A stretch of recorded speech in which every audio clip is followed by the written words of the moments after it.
इस तप का। 8 कदम की सीढ़ी चढ़कर योग हुआ इस तन मन का, योग हुआ इस तन मन का। ये योग है, संयोग है, आरोग्य ही योग है। योग जीवन जीने की एक ऐसी शैली है जो मनुष्य को तैयार करती है भविष्य में आने वाली मुसीबतों के लिए, तन और मन दोनों से। आरोग्य योग की इस श्रृंखला में मैं आप सभी दर्शकों का हार्दिक स्वागत करती हूँ, खासतौर पे उन तमाम दर्शकों का जो आज हमारे साथ स्टूडियो में मौजूद हैं, दिव्या और नीरू का, जिनकी मदद से मैं आपको योगासन सिखाऊंगी। असंतुलित जीवन जीने की शैली यानी देर रात तक जगे रहना, गलत सलत खाना, शराब का उपयोग या सिगरेट पीना, ये तमाम बीमारियों का मूल है। जैसे जैसे आदमी प्रकृति से दूर होता जा रहा है, वैसे वैसे बीमारियां उसके करीब आती जा रही हैं। हमने अपनी रिसर्च टीम के द्वारा इस कार्यक्रम से पहले ये जानने की कोशिश की कि आज का आदमी किन आम बीमारियों से परेशान है। तो चलिए देखते हैं एक सर्वे।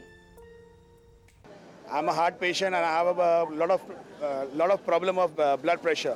What exactly are the exercises or what more facilities I can get from the yoga for getting it cleared or anything else? Just want to know about it. Thank you. मैं उत्तरांचल का रहने वाला हूँ। पहले तो मैं जैसे पहाड़ में उतरता चढ़ता था तो कोई प्रॉब्लम नहीं थी। बीच में कुछ अभी ज़्यादा दिन नहीं हुए तो एकदम से सांस फूलने लगता है, तो डॉक्टर को दिखाया था। डॉक्टर ने बताया कि एंजाइना है। करीब 6 महीने पहले एकाएक मेरे चेस्ट में पेन हो गया। डॉक्टरों ने टेस्ट करने के बाद बताया कि ये शायद एंजाइना था। मुझे सलाह दी गई है कि मैं स्ट्रेस रिलेटेड ऐसे कोई भी कार्य ना करूं, अन्यथा हो सकता है कि फुल फ्लेज हार्ट अटैक हो जाए। दिल है तो दर्द भी होगा यारों, इसका कोई नहीं है हल यारों। मगर घबराइए नहीं, योगासनों के द्वारा इसका भी है हल। इस सर्वे से देखकर ऐसा लगता है कि आज काफ़ी लोग दिल की बीमारी से परेशान हैं। तो चलिए आज बात करते हैं दिल की बीमारियों के बारे में। मगर इससे पहले जो हमारे बीच दर्शक उपस्थित हैं, उनसे भी पूछ लेते हैं कि वो इस बीमारी के बारे में क्या जानना चाहते हैं। आप में से कोई इस बीमारी के बारे में प्रश्न करना चाहेगा? कहते हैं कि prevention is better than cure. जी, क्या आप समझते हैं कि हृदय रोग का भी योग द्वारा बचाव किया जा सकता है? बहुत ही लाजमी प्रश्न है, क्योंकि दिल ऐसी नाजुक चीज़ है कि हर आदमी अलग अलग तरह के इलाज करने में डरता है। मगर क्यों न हम इस प्रश्न का उत्तर योगाचार्य बीके सायंगर से ही मांगे। The largest chamber of the heart is the ventricle, which is on the back side, back of the chamber of the heart. When we do back bends, when we do Purvottanasana, when we keep the back erect, what we do, we make the ventricles to release the blood for the other 3 chambers to function. So naturally, these poses, when it flushes that no calcification is formed in the arteries, so it's a prevention. But when there is an attack, the first symptom is they open their mouth. They do like that. So first symptom is visible that this person may overlook opening the mouth because the diaphragm feeling heavy. They cannot breathe once in a way. That's why they have to do. So that means the symptom has set in that after 10 years, this person is going to have, or even 2 years or 5 years or 6 years, this person is going to have a heart attack. Then when this opening of the mouth comes, if he is an intelligent person, so naturally I will say, Arey, it has already come to your notice that you are opening your mouth. Your diaphragm has become thick. That's why you cannot breathe. So can you not, because this is one of the strongest muscle. Diaphragm is the strongest muscle in the body. So consciously understand and work on it to maintain the mobility or the pliability of the diaphragm. So first we educate how to move the diaphragm not only vertically but also horizontally, as I spoke of the mind. So diaphragm has got two functions. So how to vertically move and how to horizontally move. So when this methodology is taught, that is prevention. हृदय रोगियों का योग से भी treatment होता है, जी, तो क्या मेडिकल साइंस इसे मानता है? एक ऐसा प्रश्न जो शायद हर इंसान के मन में कहीं ना कहीं ज़रूर उठता होगा कि क्या मेडिकल साइंस इस बात के लिए राज़ी है? आज मैं आपकी मुलाकात एक ऐसे डॉक्टर से करा रही हूँ, डॉक्टर कृष्णा रमन, जो न केवल डॉक्टर हैं बल्कि योगाभ्यासी भी हैं। इन्होंने श्री BKS आयंगर की विधि पर, जो आसनों की विधि है, उस पर रिसर्च की और कई बातें, कई निष्कर्ष ऐसे निकाले जो हम और आप जरूर जानना चाहेंगे। तो चलिए मिलते हैं डॉक्टर कृष्णा रमन से। Angina is a condition where the heart suffers a reduction in blood flow and oxygen, and the causes are multifactorial. Maybe about a couple of decades ago, we used to see this happening above the age of 50. But nowadays, because of the change in lifestyle and high stress affecting the majority of human beings, and also the increased incidence of smoking and alcohol and improper sleeping habits, cardiac conditions like angina are seen at the age of 40. Women are supposedly more immune to it than men because of hormonal reasons, but this was a theory that was disproved, and we find that both men and women have equal incidence, almost equal incidence of angina. Now I will show you an animation of how a heart attack actually occurs. If you look at the slide very carefully, this is the beating heart, and you'll see a small black box and a blow up there which shows the blood cells flowing down, and a small thickening here which will increase in size as you notice it. And the thickening is progressing. Keep watching the slide, and the thickened fragment will break off and go down and block the blood flow. You can see no blood here in the distal part, as a result of which this area of the heart has become blackish, which is known as an infarcted tissue. An infarct by definition means dead tissue, and what you see there is infarcted tissue, which will be an unhealthy scarred tissue. It has been adequately proven that coronary blockages, which are the cause for anginal attacks, can adequately be reversed or arrested by a proper lifestyle modification, which includes dietary changes, psychological changes in terms of attitudinal shifts, and also the inclusion of a healthy exercise program. Many exercises are shown to be of great value, the simplest of them being walking in common terms. Swimming is very good for the lungs and the heart. Yoga is also extremely ideal and towers above most of the systems because it provides certain benefits that other systems cannot. For example, if a cardiac patient has class 2 or class 3 angina, yoga can be safely practiced on the props, particularly in the BKS Iyengar system, which is one of the greatest advantages to cardiac patients. I would even go as so far to say as even in cases where the heart has failed and we have a condition known as a dilated heart due to certain reasons, the Iyengar system of yoga is the only system that can safely be practiced. Medically, it is very safe, and the patient can even do Shirshasana, Sarvangasana and other asanas.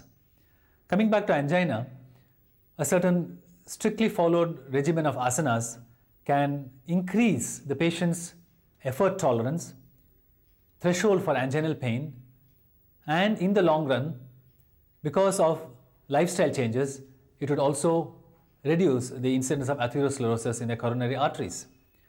But unless the asanas are done in an extremely precise anatomical manner, which are found only in the BKS Iyengar system, the exact coronary changes do not occur, though certain studies have shown certain benefits. The hardcore changes will not occur in terms of the patient living a totally normal life. तो चलिए अब हम आपको कुछ सरल आसन सिखाएं जो आप अपने ही घर में कर सकते हैं। हम जो आपको पहला आसन दिखाएंगे वो है शवासन, क्योंकि हम दिल की बीमारी में सबसे पहले इस बात का ध्यान रखते हैं कि इंसान का दिल और दिमाग, शरीर सब शांत रहे। तो इसलिए हम आसन की शुरुआत शवासन से करते हैं। इसमें हम आपको एक लकड़ी की बनी बेंच दिखा रहे हैं जिसे सिंहासन बॉक्स कहते हैं। ये श्री BK सायंगर का स्वयं का आविष्कार है, मगर इसका मतलब ये नहीं कि अगर आपके पास ये बेंच नहीं है तो आप ये आसन नहीं कर सकते। ठीक इसी एंगल को आप 2 बोल्स्टर को सीढ़ी बनाकर यदि रखें और उसके ऊपर एक ब्लैंकेट रखें तो हो जाता है।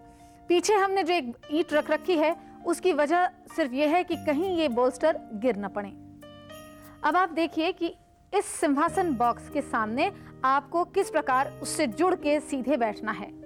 इस बैठने की अवस्था को हम दंडासन कहते हैं, जिसमें टांगे सीधी हैं, पैर के पंजे टाइट हैं और पैर की उंगलियां छत की ओर हैं। जब आप इस सिंहासन बॉक्स पर लेटें तो ख्याल रखें कि कोहनी को पहले मोड़ें, पहले दाईं कोहनी और फिर बाईं कोहनी, ताकि आप जब लेटें भी तो आप पर कोई स्ट्रेन ना आए। ये एक जो ब्लैंकेट की हमने 4 फोल्ड रखी हैं, ये आपकी गर्दन को आराम देने के लिए है।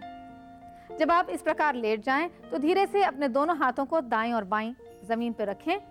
हथेली हमेशा छत की ओर रहेगी। जब आप इस अवस्था तक पहुंच जाएं तो पैरों को ढीला छोड़ दें, ताकि पैर पे भी कोई किसी प्रकार का टेंशन ना हो, और धीरे से आंख बंद कर लें और नॉर्मल सांस लें और सांस छोड़ें। किसी भी पोस्चर में एक बार चले जाने के बाद उससे निकल के आना भी एक अपने में कला है। तो इससे उठने के लिए ज्यादा डिस्टर्ब करने की जरूरत नहीं है। दाएं और बाएं हाथ को धीरे से आप अपनी चेस्ट पे रखेंगे, आंख भी धीरे से खोलेंगे और फिर पैरों को एक एक करके मोड़ेंगे। इसके बाद धीरे से दाईं ओर करवट लीजिए, क्योंकि बाईं ओर दिल है, उस तरफ स्ट्रेन नहीं होना चाहिए। और थोड़ी देर एक करवट लेने के बाद आप धीमे से उठ जाएंगे और अलथी पलथी मार के बैठेंगे। तो चलिए अब हम आपको एक दूसरा आसन सिखाते हैं जिसे सुप्त वीरासन कहते हैं। ये एक बहुत ही आसान तरीका है इस बीमारी पे काबू पाने का। इस आसन में आप पुनः 2 बोल्स्टर्स का इस्तेमाल कर रहे हैं। 2 गाव तकियां हैं ये, जो एक दूसरे के ऊपर सीढ़ी बना के रखी गई हैं। ध्यान दीजिए कि इस सीढ़ी बनाने में आपको पीछे की ओर कोई सपोर्ट देना होगा, वो चाहे ब्रिक हो या कोई ब्लैंकेट हो। इसके अलावा सिरहाने के लिए आप एक ब्लैंकेट या एक कोई पतली छोटी तकिया भी रख सकते हैं। दूसरी ध्यान देने वाली बात है कि देखिए, जैसे नीरू इसकी तैयारी कर रही हैं, वो ये है कि इन्होंने एक रोल स्टिकी मैट रखा है और 2 फोम या आप 2 कोई तकिया या कोई ब्लैंकेट कुछ भी रख सकते हैं। इसके बाद इन्होंने अपने फ्रंटल एंकल, सामने का जो टखना है, उसको स्टिकी मैट पे रखा है। उसकी वजह यह है कि अक्सर हार्ट प्रॉब्लम वाले लोगों की टांगों की मसल्स भी टाइट हो जाती हैं और उनके टखने में एक किस्म का खिंचाव होता है और वो ऐसे बैठ नहीं सकते। तो सिर्फ इस वजह से कि वो बैठ नहीं सकते, वो आसन ना कर सकें, इसके लिए गुरुजी ने एक विधि इजाद की है कि आप उसके नीचे कोई सपोर्ट ले लें।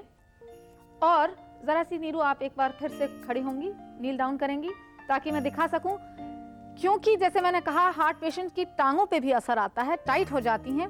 आपसे हमारी गुजारिश है कि जो आपकी पिंडलियां हैं, काफ मसल्स हैं, उनको अंदर से बाहर की ओर टर्न करें, ताकि जो टाइटनेस है वो दूर हो जाए और घुटने का पीछे का हिस्सा खुला रहे। फिर आप उस ऊंचाई पर, जो किसी भी चीज से बनाई जा सकती है, इस प्रकार बैठेंगी, घुटने जुड़े रहेंगे। और जो आपके पीछे ये 2 बोल्स्टर लगाए गए हैं, रखे गए हैं, उसको आप ऊपर वाले को अपनी ओर खींच लें, ताकि आपको लेटते समय किसी भी प्रकार का डर न लगे। भली प्रकार उसको अपने करीब खींच लेने के बाद आप इस मुद्रा पर लेट जाएंगे। सीने में रुधिर का संचार बहुत ही सामान्य तरीके से हो रहा है, जिसमें कोई स्ट्रेन नहीं है। आपका पूरा शरीर टेंशन फ्री है और इस प्रकार से आप दिल की बीमारी पर होने वाले जो स्ट्रेन हैं उसको हटाते हैं। इससे उठने के भी कुछ तरीके हैं। आप धीमे से आंख खोलेंगे और हाथ एक के बाद एक सीने पे लाएंगे और 1-2 सेकंड ऐसे आराम से आंख खोल के शरीर को एक स्तर पे आने देंगे। फिर अपने दोनों हाथों को बगल में रखिए फर्श पे, ताकि आप सपोर्ट ले सकें। और फिर जमीन पे दम लगाकर सीना उठाते हुए आप धीरे से इस पोजीशन से उठेंगे। शुरुआत आप 2 मिनट से करिए, फिर 5 मिनट और फिर 10 मिनट। फिर आप धीरे धीरे अपने एक एक पैर को बाहर निकालेंगे और सिंपल लूज क्रॉस लेग में बैठ सकते हैं। इसके बाद जो हम आपको दूसरा आसन दिखाने जा रहे हैं उसका नाम है सुप्त बद्ध कोण आसन। आप देखेंगे कि उसमें हम दूसरे एंगल में टेंशन कैसे रिलीज करते हैं, कैसे हम जो दिल के चारों ओर का हिस्सा है उसको कैसे एक्सपांड करते हैं, कैसे हम रुधिर के संचार को बहुत आसान बनाते हैं। उसके लिए भी बोल्स्टर की पोजीशन वैसी ही है लगभग। आप ऊंचाई पे बैठ सकते हैं। बैठने के लिए दंडासन की पोजीशन, और फिर एक एक करके पैर को आप मोड़िए और पैर के पंजों से नमस्कार कीजिए। ध्यान रहे कि आपकी एड़ी अधिक से अधिक पेरिनियम के पास हो और आपके ग्रोइन्स अच्छी तरीके से खुले हुए हों। इसके बाद अगर आपके पास संभव है, क्योंकि वो आसान बना देता है, तो किसी भी बेल्ट का प्रयोग करके आप इस पूरी पोस्चर को थोड़ी फर्मनेस दे सकते हैं, थोड़ी सी स्थिरता दे सकते हैं, ताकि आप उसमें ज़्यादा देर तक लेट सकें। तो एक बेल्ट का लूप बनाइए जिसको आप माला की तरह पहन लीजिए। ख्याल रहे कि इस बेल्ट की पोजीशन पीछे सैक्रम के ऊपर होगी। सैक्रम नीचे का कमर का हिस्सा है, उससे नीचे या उससे ऊपर ना रखें। फिर बेल्ट के दूसरे हिस्से को आप, एक हिस्सा तो सैक्रम से आ रहा है, जांघ के ऊपर जा रहा है, दूसरा हिस्सा पंजों के नीचे जाएगा, और जो बकल है उसको आप भली प्रकार से टाइट कीजिए, थोड़ी सी गुंजाइश छोड़ दीजिएगा, और फिर एक के बाद एक कोहनी रखते हुए आप इस बोल्स्टर पे लेट जाएंगे। इसको आपने अपनी कमर की ओर खिसकाया ताकि आपकी कंफर्टेबल पोजीशन रहे, और फिर जो बची हुई गुंजाइश है, नीरू एक बार आप बेल्ट फिर से पकड़िए और उसको टाइट कर लीजिए ताकि ये पोजीशन फर्म और स्टेबल रहे। तो फिर वही सिद्धांत कि आपने पूरे शरीर को इस तरीके से पोस्चर में डाला कि उसका टेंशन रिलीज हुआ, रुधिर का संचार बढ़ा, कोई उसमें स्ट्रेन नहीं आया। इस पोजीशन में भी आप 5 मिनट आंख बंद करके लेट सकते हैं। शुरुआत आप 2 मिनट से करें, 1 मिनट से करें, जैसी आपकी क्षमता हो। मान लीजिए आपकी टांगें इतने नीचे नहीं जा सकती, तो आप ऐसे समय में कोई भी चीज, चाहे तो वो फोम हो या कोई ब्लैंकेट हो या फिर आपके पास कोई और छोटी तकिया हो, उसको अपनी पीछे की जांघ के नीचे, back of the thigh, support कर दें। बैक थाई सपोर्ट रहने से भी बहुत सारा टेंशन रिलीज हो जाता है और आप इस पोजीशन पे थोड़ी देर, ज्यादा देर रह सकते हैं। इससे उठने के लिए भी एक खासी विधि है कि आप सबसे पहले हाथ को सीने पे लाएं, उसके बाद हाथ को साइड में रखिए और सीना उठाते हुए आप सीधे बैठ जाइए, ताकि आप भली प्रकार से अपने बकल को देख सकें। बकल को ढीला करने के बाद आप अपनी बेल्ट निकाल देते हैं और पैरों को सीधा करते हैं, ताकि उनमें रुधिर का संचार फिर से एक दूसरे प्रकार से भी हो सके और वो रिलैक्स हो जाएं। फिर आप वहां से उठ जाएंगे। अब जो हम आपको आसन दिखाने जा रहे हैं उसका नाम है पूर्वोत्तानासन। इस आसन के जरिए, जैसे कि उन्होंने शुरू में ही बताया, सबसे बड़ा फायदा ये होता है कि आपका रुधिर का संचार वेंट्रिकल से पीछे के चैम्बर्स की ओर जाता है, जो एक बहुत बड़ी रोकथाम है दिल की बीमारी के लिए। आपने देखा इस बेंच का नाम विपरीत दंडासन बेंच है, जिसमें हमने बोल्स्टर लगाए हैं, फिर उसी सीढ़ी नुमा अंदाज में 2 बोल्स्टर एक के ऊपर एक। पीछे का बोल्स्टर सिर्फ इसको सहारा देने के लिए है, उसकी कोई खास वजह नहीं है। सिरहाने के लिए फिर एक बार हमने ब्लैंकेट का इस्तेमाल किया है। इसके कोर पे आप बैठेंगे और थोड़ा सा सरकते हुए आप पीछे की ओर जाएंगे, आपके पैर मुड़े हुए हैं, और गर्दन पे एक ब्लैंकेट रखेंगे। इसमें एक बहुत बड़ी बात, खासियत ये है जिसका आपको ध्यान रखना होगा कि जब आप पैर सीधे करें एक के बाद एक, तो आगे कोई सपोर्ट रख लें। हम आपको जो सपोर्ट दिखा रहे हैं वो वही सिंहासन बॉक्स का है जिससे आपने शवासन देखा। सीधा रखेंगे इसको आप पैर के नीचे। अब आप इसमें अपने हाथ को इस अवस्था में इस बेंच के ऊपर सीने पे रख रहे हैं।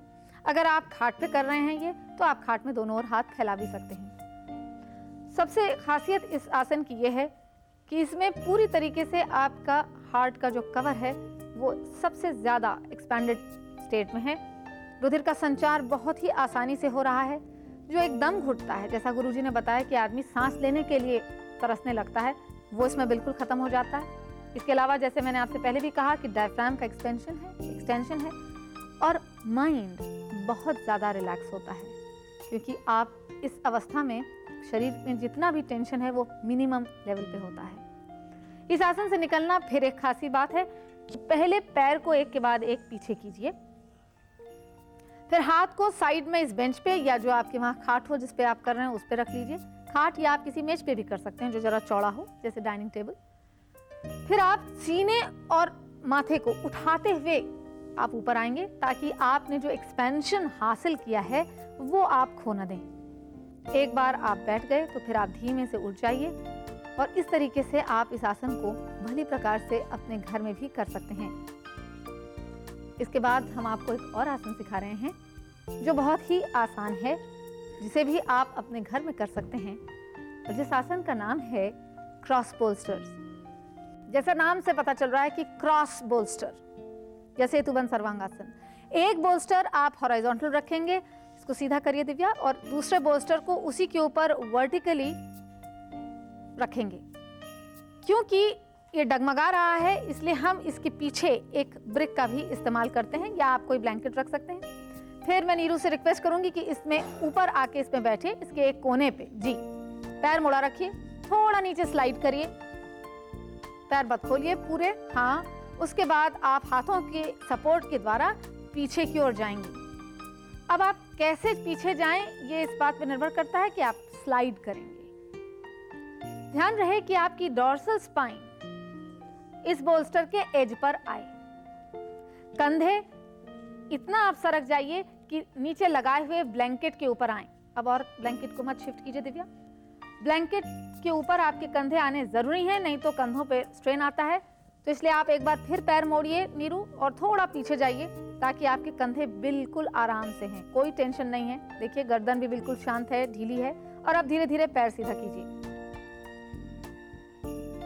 इसमें जरूरी है कि आप अपने पैरों को टाइट और सीधा रखिए, ताकि आपकी पीठ में स्ट्रेन ना आए। इसलिए अगर हो सके आपके पास बेल्ट हो तो आप थाइस के मिडिल में और शिन बोन के मिडिल में एक एक बेल्ट का इस्तेमाल कीजिए, जिससे आपको ये एहसास हो कि आप थोड़ी देर इसमें रह सकते हैं। अगर पोजीशन अनकंफर्टेबल है तो इंसान ज़्यादा देर रह नहीं सकता। ये एक बहुत ही लाभदायी आसन है। जैसा कि आप देख रहे हैं, आप पूरी तरह से रिलैक्स हैं। हार्ट की मसाज है, दिल की ओर जो रुधिर का संचार है वो अपने आप है, टुवर्ड्स ग्रेविटी है। बस इस तरह से इसको आपने टाइट कर दिया। जब भी टाइट करें तो बहुत ज़्यादा हिलाएं डुलाएं नहीं, क्योंकि उससे पेशेंट जो है डिस्टर्ब होता है। उतरने के लिए भी इसका एक तरीका है कि आप पहले हाथ अपने सीने पर रखिए और फिर बेल्ट को पैर मोड़ लीजिए, ढीला कर लीजिए। एक एक करके आप बेल्ट को निकाल दीजिए, और फिर या तो आप पीछे की ओर पूरा स्लाइड कीजिए, या बहुत सावधानी से दाईं करवट लीजिए, क्योंकि दाईं करवट लेना इसलिए ज़रूरी है कि बाईं तरफ दिल होता है, उधर कोई स्ट्रेन नहीं आना चाहिए।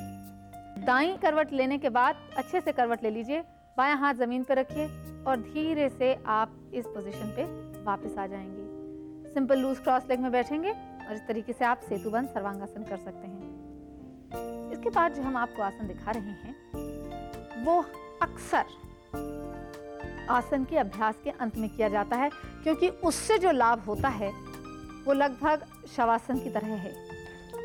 क्योंकि इस स्टूडियो में उस पोज को करने के लिए कुछ चीज़ें मौजूद नहीं हैं, तो वो हम आपको स्क्रीन पे दिखाएंगे। तो चलिए हम स्क्रीन पे देखते हैं कि विपरीत करणी नाम का आसन कैसे घर में सपोर्ट के सहारे किया जा सकता है। आपके घर में अगर कोई ग्रिल हो तो उसके सामने इस तरीके से ईंट लगा लीजिए ताकि आप फिसले नहीं, और एक पतली ब्लैंकेट की फोल्ड जो ग्रिल से कुछ इंच दूर हो उस पर एक बोल्स्टर थोड़ा ढाल के साथ, एक तकिया थोड़ा ढाल बना के लगाइए। ग्रिल का इस्तेमाल हमने इसलिए बताया है कि आप सपोर्ट ले सकें। एक ब्लैंकेट आपके गर्दन के सपोर्ट के लिए। फिर आप तकिए और बोल्स्टर के ऊपर साइड वाइज बैठिए और ग्रिल को पकड़ के पैर मोड़ के ग्रिल के सहारे पैर उठाते हुए इस प्रकार लेटेंगे। खास ध्यान देने वाली बात यह है कि आपके बटक्स ग्रिल से एकदम जुड़े होने चाहिए, इसलिए आप कोई सहारा लेके पैर मोड़ के फिर ग्रिल की ओर जा सकते हैं। हाथ साइड में होंगे और आप देख रहे हैं कि इसमें कितना अच्छा चेस्ट का एक्सपेंशन हुआ है। निकलने के लिए भी इसका एक तरीका है कि आप पैर मोड़ेंगे और सरकते हुए धीरे से वापस अपनी जगह पर उठेंगे और सिंपल लूज क्रॉस लेग में बैठेंगे। पहले उपकरणों की सहायता से हम पेशेंट में कॉन्फिडेंस लाते हैं और फिर वो अपनी सामान्य जिंदगी जी सकते हैं। मगर कही सुनी बातें इससे क्या। चलिए मिलते हैं ज्योति हरिप से, जो इस समस्या से योगासनों द्वारा वापस आई हैं। तो मिलते हैं Mrs Jyoti Harip. Last year suddenly I had a chest pain, chest में पेन हुआ था, तो हॉस्पिटल में एडमिट करने के बाद they found out that the T wave of the V6 and V5 was depressed, and that was they called angina pain. So they advised me to do angiography. So मैंने उसको इनकार कर दिया कि मैं एंजियोग्राफी नहीं करने वाली, क्योंकि मैं लास्ट 25 ईयर से योगा करती हूँ और मैं योगा में बिलीव करती हूँ, योगा से मैं ठीक होंगी। 6 महीने योगा करने के बाद मेडिकल क्लास में मैंने ECG करवाया, मेरा ब्लड प्रेशर चेक किया तो ECG भी नॉर्मल था, BP नॉर्मल है, शुगर नॉर्मल है, और जो लिपिड प्रोफाइल बोलते कोलेस्टेरॉल वगैरह वो सब नॉर्मल है। इधर योगा शुरू करने के बाद धीरे धीरे वो सब दवाई विवाई लेना सब टोटली बंद हो गया और मेरा एनर्जी बढ़ गया, कॉन्फिडेंस बढ़ गया, सहन शक्ति मेरी बढ़ गई और प्राणायाम भी शुरू किया उसी टाइम पे। वो प्राणायाम से भी मुझे बहुत फ़र्क लगा, वो एटीट्यूड मेरी पूरी चेंज हो गई। पहले ऐसा गुस्सा विस्सा बहुत जल्दी आता था, लेकिन वो सब 3-4 बरस के बाद मेरा गुस्सा भी ख़त्म हो गया, किसी के ऊपर मैं गुस्सा भी नहीं करती थी। एक इकोस्प्रिन करके वो ब्लड अपना पतला रखने के लिए जो टैबलेट आती है, वो एक गोली मैं सिर्फ लेती हूँ, बाकी का सब दवाई मैंने बंद कर दी और मुझे उससे कुछ प्रॉब्लम भी नहीं है। आई एम क्वाइट फिट, अब पूरा पहले के जैसा मैं काम करती हूँ और अभी तो मुझे कुछ तकलीफ भी नहीं है। ये कोई ज़रूरी नहीं कि अगर ज्योति 6 महीने में या साल भर में इस ऊंचाई तक पहुंची हैं तो हर आदमी इसी तरीके से इसी ऊंचाई पर पहुंच सके। बहुत कुछ निर्भर करता है कि जो पेशेंट है वो कितना प्रयास करता है आसन करने का और अभ्यास करने का। इस कार्यक्रम में हम अगले सप्ताह आपको हाई ब्लड प्रेशर की बीमारी के बारे में बताएंगे कि कैसे योगासनों के द्वारा आप उस पर काबू पा सकते हैं। आप हमें अपनी बीमारियों के बारे में ज़रूर लिखें, अपनी समस्याएं खुलकर लिखें ताकि हम आपकी मदद योगासनों के द्वारा कर सकें। ये योग है, संयोग है, आरोग्य ही योग है। ना भटके मन, ना सोए तन, काज यही इस तप का। 8 कदम की सीढ़ी चढ़कर योग हुआ इस तन मन का, योग हुआ इस तन मन का।